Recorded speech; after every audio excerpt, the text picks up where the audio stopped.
Қазір кастинг на главные роли деген пайда болды ғой. Өте көп. Кастингқа барған кезде айтады саған: вы прошли на главную роль, платите деньги. 600 тысяч, 1 200 000 и так далее. Сосын олар, вот сол кісілер, сол продакшндар, олар кастинг деген сөздің қадірін кетірді. Өйткені ата-аналар енді шынайы бір кастингті көрген кезде шын киноға. Олар маған жібереді, сұрайды: сюда нужно идти, стоит сюда идти. Айтам: да, вот это вот настоящий кастинг, а басқасы нет, уже не то. Ол жаққа ақша төле дейтін болса сізге, ол кастинг емес, ол курсы. Курсы актерского мастерства с дальнейшим портфолио видео түсіріп береді сізге. Кино түсіріп береді, окей. Но это курсы. Ол жерге кастинг деп шақыру, это чистый маркетинговый ход. Оның ар жағында только бизнес лежит, и все. Никакого творчества, никакого саморазвития. Ну, это субъективно мое личное мнение. Может, кто-то за это. Менің аты жөнім Макен Әділет Жүсіпұлы. Мамандығым бойынша мен театр және кино актермін. Бүгінгі таңда мен Бибігүл Төлегенов атындағы креативті мектепте арт факультетінің деканы. Оған қоса үлкендермен, жасөспірімдермен және де балалармен актерлік шеберлік сабағымен айналысамын. Ұстазбын, былай айтқанда. Жалпы театр балаға керек пе?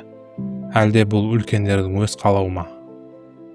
Әрине, театр балаларға керек. Өйткені театр арқылы оқушылар өздеріне сахнадан кейіпкерлерді көріп, өздеріне пайдалы немесе өздеріне керекті үлгі алады. Оған қоса бір жайт, мысалы, мектепте олар кітапты, шыны керек, кітапты көбі оқымайды қазір.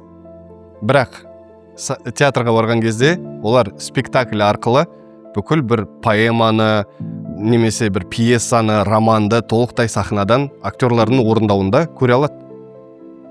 Бала сөзін ұмытып қалып, залда отырған анасына қарайды да қатып қалады.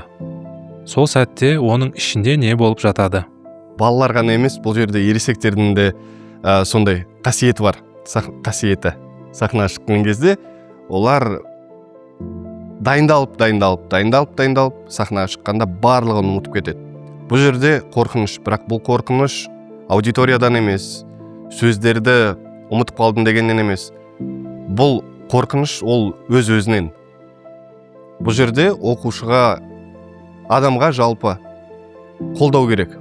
Взгляд поддержки со стороны. Ол взгляд, мысалы, мұғалімнен, ұстазынан болуы мүмкін, немесе көрерменнен болуы мүмкін, немесе ол поддержка қасында тұрған партнерынан, егер де біреумен тұрса сахнада, адамның көзінен сол поддержканы көріп тұрса, шығарып алуға болады қайттан. Көмектесу керек оған. Басында сөзін ұмытып қалса, окей, көзіңмен поддержканы сезбей қалса, ол сөзбен залда отырған адамдардың кем дегенде бірі оның репликасын біледі, не айту керек екенін біледі. Көмектесіп жерсе, ол оқушы ары қарай алып шығады. Алып шығу керек негізі. Өзіңіз де бала кезде көптің алдына шығудан қорқатын ба едіңіз? Сол қорқыныш әлі есіңізде ме? Би үйірмесі маған қатты көмектесті. Өз қорқынышымды жеңуге. Көрерменнің алдында, көпшіліктің алдында жалпы әрекет жасап, би билеп, не істегің келеді, соны жасай бересің. Ешқандай осуждение күтпейсің көрерменнен. Өйткені ол жақта сен тек қана билеп қана қоймай, эмоцияларыңды да шығарасың да бимен. Егер де мән берсеңіздер, мысалы, YouTube'та өте көп ballroom dance деп терсеңіздер, ол жақта шығады бишілер, особенно латиноамериканская программа билеген кезде беттерінде эмоция деген ұрып тұрады кәдімгідей. Міне сол. Екінші бір жайт, мен сахнадан, камерадан қорықпауым бүгінгі таңда. Ол мен 8-ші сыныпта қайттан, 8-ші сыныпта оқып жүрген кезде маған класс жетекшім звондайды. Алло, Әділет, қалғалай? Алғашқы қоңырау, ол каникул кезінде августта хабарласады, айтады: алғашқы қоңырауды жүргізіп бересің бе 1 сентябрьге? Окей, хорошо. Бірақ жүргізім келмейді, қорқам кішкене. Сосын барам. Сол кезде мен ең бірінші рет алғашқы қоңырауды жүргізгеннен кейін мен мектептегі бір 70-80% концерттерді өзім жүргізетін. Өзім емес, қасымда партнерші деппін ғой. Басқа қыздармен бірге концерттерді жүргізе бастадым. Ол да үлкен маған бір пайдасын тигізді. Опыт дейді ғой, үлкен опыт болды, тәжірибе. ересек актер ақша болмаса мамандығын тастап кетуі мүмкін. Ал баланы сахнада ұстап қалатын не? Баланы сахнада ұстап қалатын ол көрерменнің назары. Ол қошемет, ол эйфория, кайф. Өйткені менің оқушыларым сахнада өнер көрсеткен кезде олар репетициядан шаршайды. Өйткені біз бір спектакльді кем дегенде 2 ай қоямыз, 2-3 ай қоямыз бір спектакльді. 2-3 ай бойы бір нәрсені жасай береді. Кейін сахнаға шыққан кезде олар соның рахатын көреді. Көрерменнің назары, қошеметі, ата-аналарының, туысқандарының әкеліп гүл сыйлағандары, гүл шоқтарын бергенде ол внимание ғой, элементарный внимание. Сол себепті менің ойымша балалар сахнаға би өнері болсын, актер өнері болсын, әншілер де сол үшін талпынады. Көрерменнің қошеметі үшін.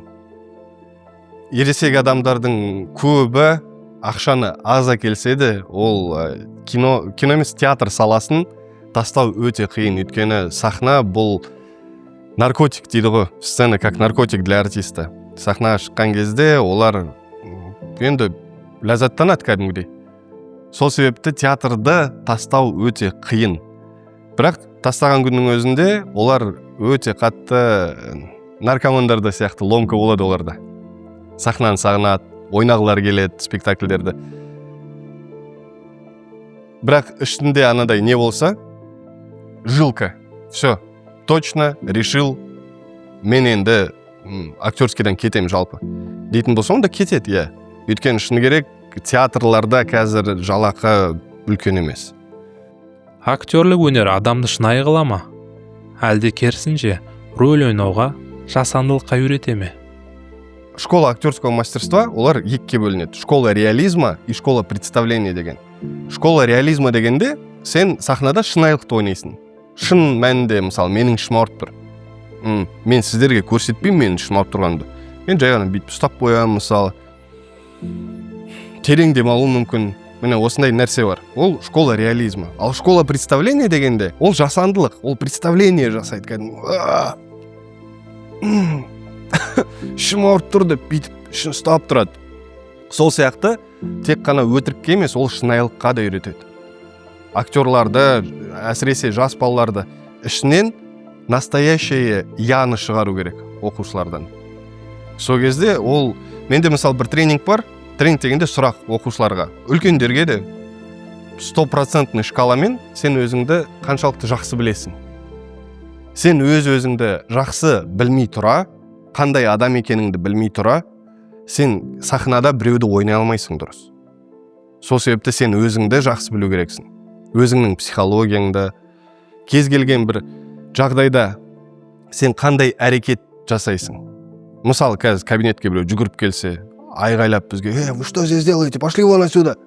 Мен не істеймін, мен кішкене в ступоре болып қалам. Ал мен кейіпкеріммен ойнайтын, ол не істейді? Ол анан қуып жібереді мүмкін. Бұл жерден талқылайтын нәрсе көп негізі. Бірақ шын мәнінде ең біріншіден актер, жалпы актер ғана емес, адам ғой, ол өз-өзін жақсы білу керек. Өзін жақсы білген жағдайда ертең кез келген нәрсені жасай алады. Өзіне сенімді болу мен маска киіп, шын болмысынан алыстап кетудің арасындағы шекара қай жерде? Көбі бір рөлге дайындалып зерттей бастайды өз кейіпкерін. Зерттеп, тұйық боп, адамдармен араласпай кетіп, сөйтіп өте қатты бір кейіпкердің образын алып алады да, өмірде де сөйтіп жүреді. Жақсы, ертең сахнаға шықтың, сен оны ойнап тастадың, бітті, премьера аяқталды. Ары қарай әлі күнге дейін сөйтіп жүреді образда. Кейін оны шешу қиын, ол образды, ол масканы. Негізі бұл техника бойынша, Станиславский бойынша мысалы, от внутреннего к внешнему деген нәрсе бар. Алдымен сен іштей психологияны сезінесің ол кейіпкерді. Кейін ол қалай ойлайды, ол не істейді дегенде. Кейін от внутреннего к внешнему шығасың. Уже пластикасын ала бастайсың, кішкене ақсап жүремі, көз бүйтемі, не істейді. Соның бәрін зерттей бастайды адам. Ал Мейерхольд, Всеволод Мейерхольдта, ода немесе Чеховта қателесу мүмкін. От внешнего к внутреннему, керісінше. Алдымен ол пластикасын жасайды, әрекет, жестикуляция. Кейін ойлайды, а теперь мен ішіне кетемін, былай істеп көрейін. Ол негізі жеңілірек.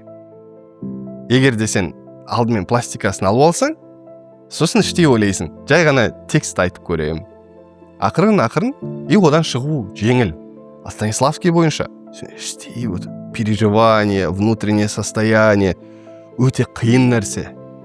Бірақ мен деген актерлардың көбі именно сол системамен жұмыс істейді. От внутреннего к внешнему. Бірақ олар өздерін ұмытпайды. Өзін ұмыту деген, енді, я забыл, кем был раньше, одев эту маску. Ну, это психологически. Бұған мен нақты жауап бере алмаймын. Өйткені бұл шынымен де психологқа қойылатын сұрақ қой. Бірақ бір нәрсе бар, мысалы, актерский системада. Хороший актер дейді, это хороший психолог. Вот. Сен ойнаған кейіпкеріңнің психологиясын жақсы білу керексің. Баланың сахнадан қорықпай қалатын бір сәті болады ғой. Сіз оның болғанын қалай түсінесіз? Ондай жағдайда мен керісінше начинаю очень сильно переживать. Потому что актер деген ол сахнаға актер емес, жалпы адамдар сахнаға шығардың алдында ол іштей переживание болады, құбылжиды сахнаға шығардың алдында. Ал егер де ол уже құбылжымай жай шыға салатын болса, значит уже здесь что-то не то. Значит пропал интерес, значит пропал вот этот задор. Мен сөйтіп қабылдаймын оны. Ол баламен демек сөйлесу керек. Өйткені кез келген әртіс сахнаға шығардың алдында іштей переживание болады. Қайсысы қиын? Баланы жылауға үйрету ме, әлде шын күлуге ме? Жылату қиындырақ. Жылату қиын. Өйткені көзден жас шығару ол техника ғой кәдімгідей. Техниканың түр-түрі бар. Сен көзіңді бүйтіп ашып, моргать етпейсің вообще, қарап тұрасың. Немесе психологиялық тұрғыдан сен алдында болған, бір күн бұрын болған, бір апта бұрын болған, бір ай немесе жыл ішінде болған бір трагичный оқиға, ситуацияны еске аласың, и сен дәл сол нәрсені осы жерге проецировать етесің. И сөйтіп жылай бастайсың. А күлкі деген сен қазір біреу күле бастаса, екіншісі алып кетеді оны. Ол система бойынша, снова же Станиславский бойынша бір система бар.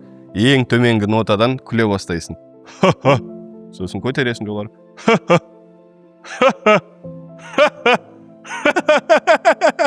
Дей бересің ары қарай. Вот система, ол жеңіл негізі күлдірту. Жоқ, бұл сұрақты мен басқаша қойар едім. Мысалы, күлдірту, көрерменді күлдірту қиын ба, жылату қиын ба дегендей. Көрерменді жылату оңай. Бір музыканы қосып қоясың, грустный, сахнаға шығасың. Мұқағалидың бір өлеңін аласың, немесе Шәмшінің әндерін айта бастайсың. И көрермен өзі ары қарай алып кетеді, түсінеді, жылайды. Ал күлдіру қиын, өйткені чувство юмора деген бұл әркімге бөлек-бөлек қой. Біреуге күлкілі зат, екіншісіне нефтемі болуы мүмкін. Сол себепті мен ойымша көрерменді күлдірту қиын. Сахна баланы өзгертеді. Бірақ ол өзгеріс әрдайым жақсы жаққа бола ма? Тщеславие деген нәрсе бар, қазақшасын білмеймін қалай екенін. Тщеславие деген сен бір рет сахнадан звезда болып көріндің, ары қарай уже сен тек қана басты рөлді күтіп жүресің. Саған осы рөлді берсін. Неге маған бермеді? Көре алмаушылық пайда болады. Неге анаған берді дегендей. Сол себепті бұл жерде жаңа басында айтқандай үш жақты жұмыс жасай білу керек.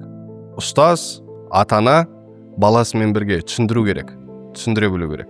Сен бүгін басты рөлде ойнадың. Сен бүгін немесе конкурс болатын болса, бірінші орын алдың. Окей. Келесі конкурста сен екінші орын алуың мүмкін. Немесе рөл беретін болса, саған массовкада рөл береді. Все, өйткені сен уж басты рөлде ойнап қойдың. Анау балада көре алмаушылық пайда болатын болса, ол іштей жынданатын, ыза болатын болса анаған, онда сол баламен жұмыс жасау керек. Түсіндіріп, айтып оған. Окей, өмірде бәрі болады. Өмірде сен жеңесің де, жеңілесің де. Мен көбіне оқушылармен жұмыс жасаған кезде, мен актер шеберлігін real life skills ол өмірде керек тәжірибе, дағдыларға үйретем. Айтам, актерлік шеберлік сенің өмірің бірге алып жүреміз. Давай попробуем. Былай болады, былай болады. Сахнада былай болатын болса, сенің өміріңде былай болады дегендей. сөйтіп екеуін қосып оқушылар жақсы нәтиже шығарып жатады, шүкір. Бүгінгі таңда оқушылардың арасында ондай көре алмаушылық немесе ызалану деген нәрсе байқамадым. Керісінше өздері ұсынып отырады. Әділет ұстаз, мен ойнадым ғой бұл рөлді. Кім ойнап көрсін енді бүгін? Жанғали ойнасын, Нұрдәулет ойнасын деп бір-біріне орын беріп отырады. Соған өте ризамын. Ата-ана, баламызды жұлдыз қылыңызшы дегенде іштей не айтқыңыз келеді? Бір ондай опыт болды. Менің баламды жұлдыз қылыңыз, киноға ертең біздің таныстарымыз бар, киноға түседі, бүйтеді, сөйтеді дегендей. Мен айтамын, енді бұл киноға жұлдыз қылу үшін оқушының талпынысы болу керек, өзінің еңбекқорлық болу керек. Егер де біз екі жақтан жұмыс жасайтын болсақ, оқушы өзінің, мысалы рөл берсем, оны жаттап, дайындалып келетін болса, оған қоса актер деген ол жан-жақты болу керек. Сальто істе десе сальто жасайды, шпагатқа отырады, инструменттерде ойнайды, би билейді. Бәрін қосып ән айтады, міндетті түрде ән айта білу керек.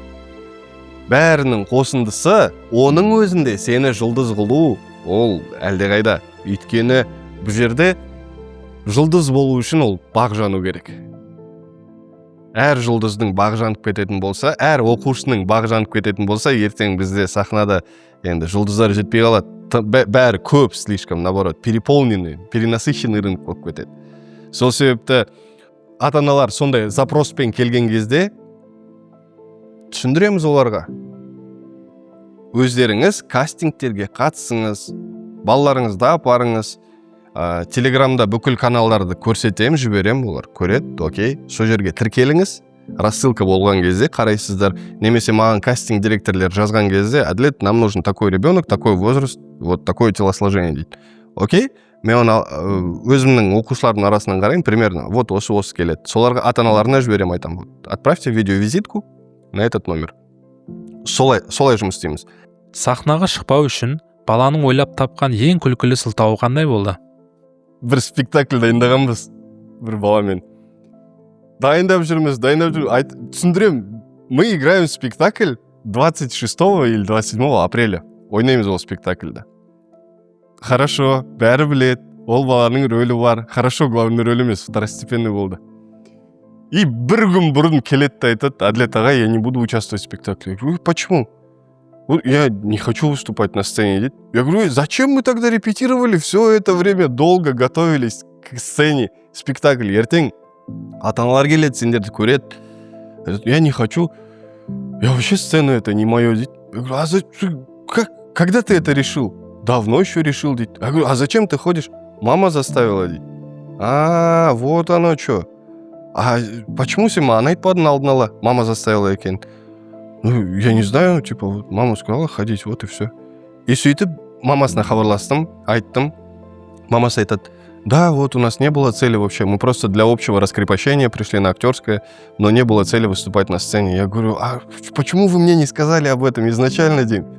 Бізде енді ертең спектакль болады. Ой, давайте сделаем так, чтобы он не выступал. Хорошо, не обижайтесь, мен дипломатично екеуміз сөйлестік, шештік, окей, хорошо деп. Сөйтіп, бір күн бұрын просто ввод жасадық. Залда, массовкада ойнаған бір қызды сол баланың рөліне қойып қойдық. Алып шықты ол рөлді. Міне сондай нәрсе болады. Түсініспеушіліктен көбі. Өйткені актер шеберлігіне келген оқушылардың екі мақсаты болады. Ата-аналардың да, оқушылардың да. Біріншісі сахнада өнер көрсету, кәдімгі спектакльдерде ойнау, киноға түсу, роликтер, социальный реклама қайда түссе де, вот менің балам осында түссе деген ниеттері бар. Екіншісі балаларына келген кезде, оларда только для общего раскрепощения, чтобы мой ребенок раскрылся, стал увереннее, чувствовал. Бірақ, чтобы он раскрылся и чувствовал себя увереннее, оған сахнаға шығып көру керек. Это один из этапов становления этой личности, чтобы он был увереннее. Сол жағын ата-аналар түсінсе, нұр үстіне нұр жауар еді. Анасы қойылымнан кейін бірден балаға, сен онша жарқырай алмадың десе, ондай сәтте не істейсіз? Жоқ, ата-анасы үйтіп айтпау керек баласына. Вы че, если айтатын болса, сен онша жарқырай алмадың десе, ол баласын жақсы көрмей ме де ол? Жоқ, олай айтпайды деген сенімдемін мен. біздің ата аналарымыз олар керісінше сыртта іштей сезіп тұрса да что-то было не то, ана жерде дұрыс айтпады, ақырын сөйледі, мына жерде биін ұмытып қалды, нотасын ұмытты дегендей. Керісінше ата аналар қолдайды балаларын. Қолдау керек әрдайым. Өйткені ата анасынан қолдау көрмесе, ертең ол любой ұстазынан, партнерларынан сахнада қолдауды ол керек қылмайды. Ең бірінші бұл жерде ата ананың қолдауы ғой. Ең тұйық бала есіңізде ме? Оның алғашқы рет ашылған күні не болды? Ең тұйық бала деп айта алмаймын, бірақ тұйық балалар болды, бір емес, бірнеше. Олардың ашылуы мен үшін үлкен жеңіс.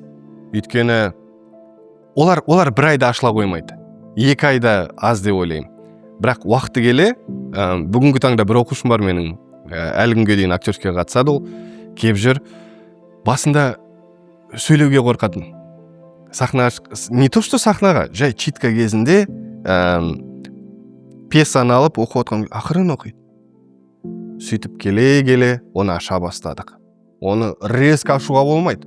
Айғайла, не қып тұрсың деп ұрсуға болмайды оларға. Әр оқушыға өзінің индивидуальный подход керек. Біреуге болады ұрсуға, біреуге керек те ұрсуға. Сөйтіп ашылады. Не благодаря, а вопреки олар ашылып кетеді саған. Че ты орешь на меня? Мә ал саған деп ашыла салады. Могу я так дегенде. Ал кейбіреулеріне асықпай, и жаңағы бала ол ертең болатын спектакльдің басты рөлдерінде рөлі бар өзінің, кәдімгідей сөйлейді. Өз-өзіне сенімділігі бұрынғыдан қарағанда 2 есе артты. Бұл мен үшін үлкен жеңіс. Егер әлемдегі әр бала сізден бір ғана сөйлем ести алса, не айтар едіңіз? Енді актерлік шеберлік, ұстаздық жолыма байланысты айтатын болсам, бұл өз-өзіңе сенімді бол. Өз-өзіңе сенімді бол деуші едім.